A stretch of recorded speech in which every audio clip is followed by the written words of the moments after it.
Pansin nyo ba guys, bakit may mga taong biglang nagagalit sa atin? Mga taong hindi masaya sa mga narating natin sa buhay. Napapansin nyo ba guys sa paligid ninyo? Kasi guys, alam natin guys na pag ang mga ganyang klaseng tao guys, hindi sila masaya sa mga achievements ng kapwa nila kasi may mga kakayahan sila guys na hindi kayang gawin ng iba guys. May mga kakayahan sila na hanggang dyan na lang talaga sila, hindi nila kayang gawin. At isa pa, hindi sila masaya sa buhay nila. Kasi malayo sila sa pananampalataya guys. Ang mga taong ganyan guys, yung mga puro negative ang binabato sa kapwa guys, yung mga tao na hindi masaya sa mga narating sa iba, yan yung mga tao guys na hanggang dyan na lang guys.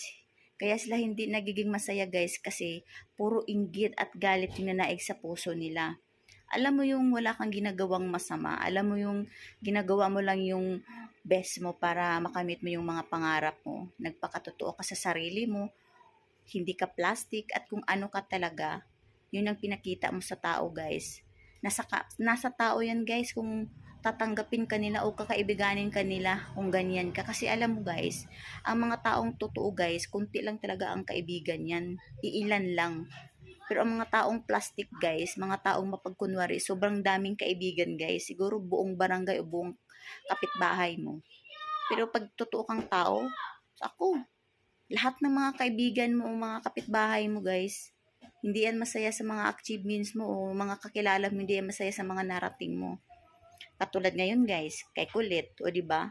Ang daming negative na mga binabash kay Kulit. Ang daming mga nagsasabi sa kanya na hindi bagay sa kanya, hindi ganito ganyan, bla bla bla. Ang dami guys. Ako gusto ko na mag-move on yan guys kasi nga positibo akong tao guys, ayaw kong magiging negatibo.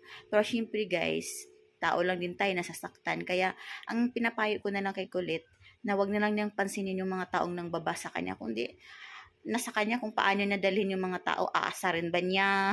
Aasarin guys na ipapakita na yung galing niya, yung abilidad niya, yung kakayahan niya. At syempre, yung pagiging positibo ni Kulit at pagiging determinado at prosigido na sa buhay guys. Yun yung isa nga dapat niyang ibato sa mga taong negatibo tungkol sa kanya. Yung mga taong hindi masaya sa narating ni Kulit guys. O kahit sa atin, kahit sino.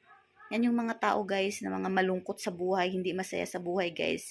Kasi takot silang malamangan guys. Ayaw nilang nakikita ang umaangat ka o umaasenso ka. Kasi yung mga nagagawa natin guys o nagagawa ni Kulit, hindi nila kaya.